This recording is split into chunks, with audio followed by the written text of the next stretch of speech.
Hello Aquarius, and welcome to your August 2026 tarot card reading.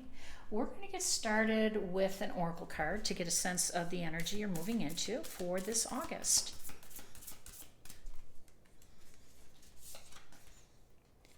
Desert Passage. Trust there's a divine plan. Okay.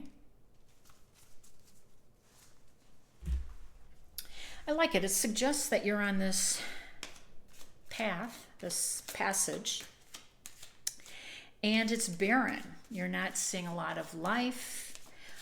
There's not a lot of resources. There's not a lot of opportunities.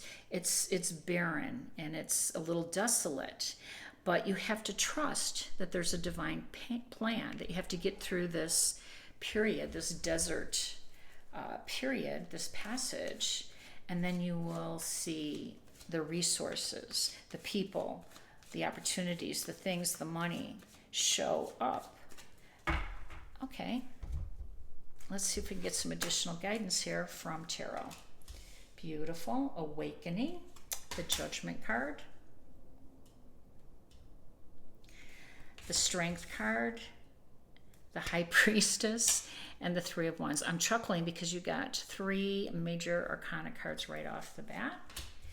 Five of Cups. There's another major arcana card. Power, the Emperor. Three of Swords.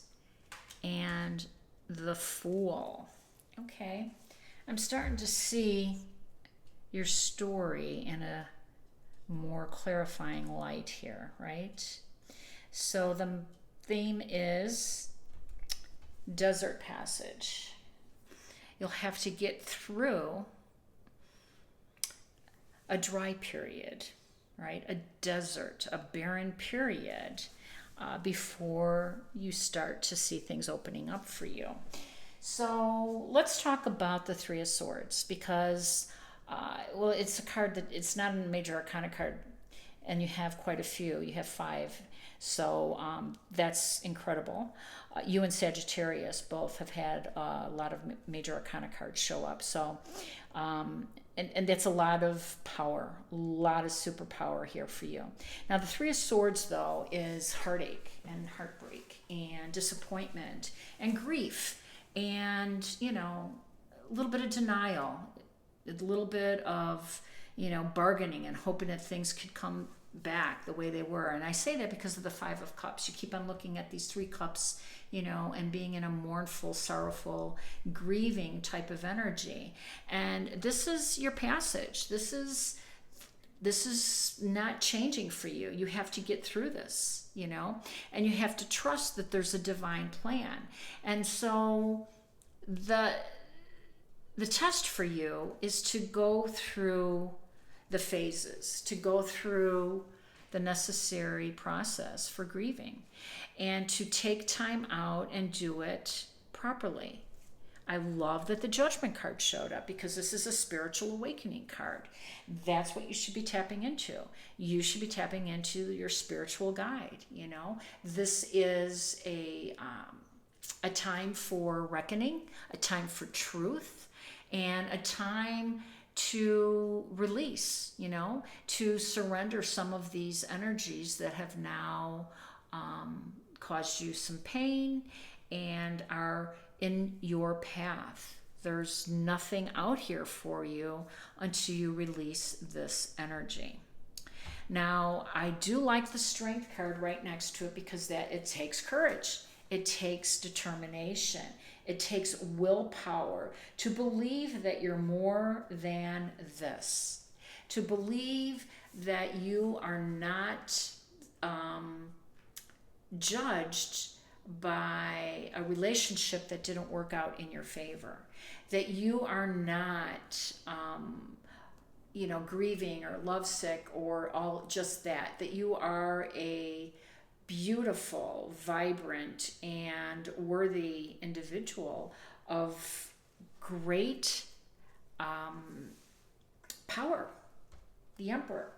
So the Emperor is the most powerful card. This is Mars coming in. And by the way, Mars enters your 10th house of career.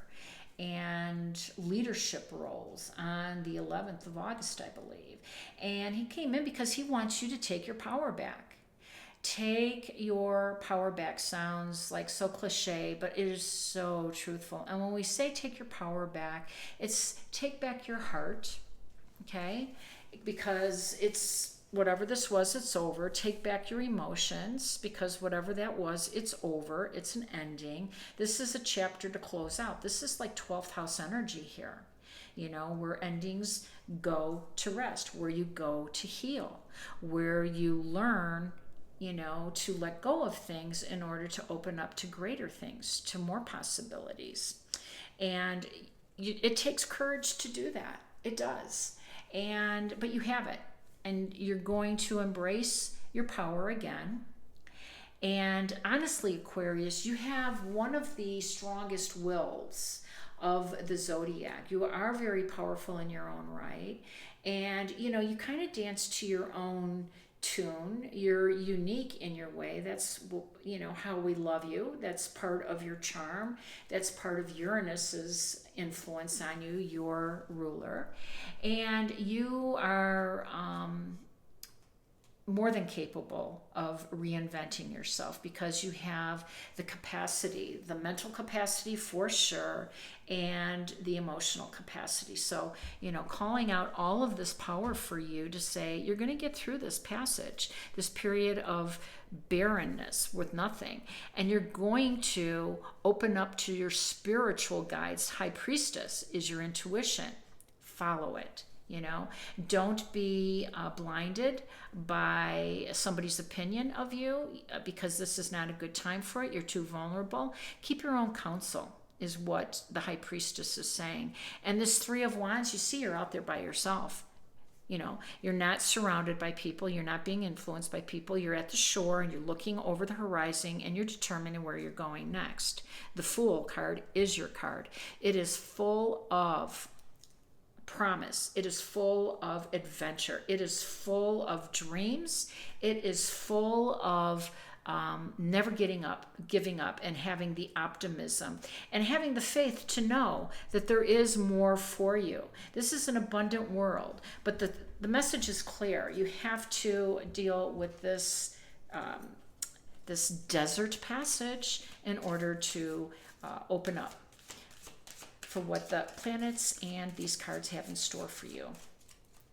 Okay. Man holding a coin. Well, I like it. So anyway, the Emperor is one of the most abundant, prosperous, and powerful cards in the tarot deck. In fact, he is.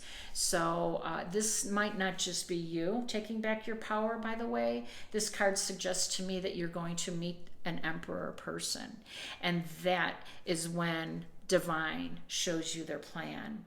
And that might be what helps heal that broken heart. So be hopeful, be faithful, be true to yourself. In the meantime, if this resonates, please like, share, and subscribe. Wishing you balance, peace, and harmony always.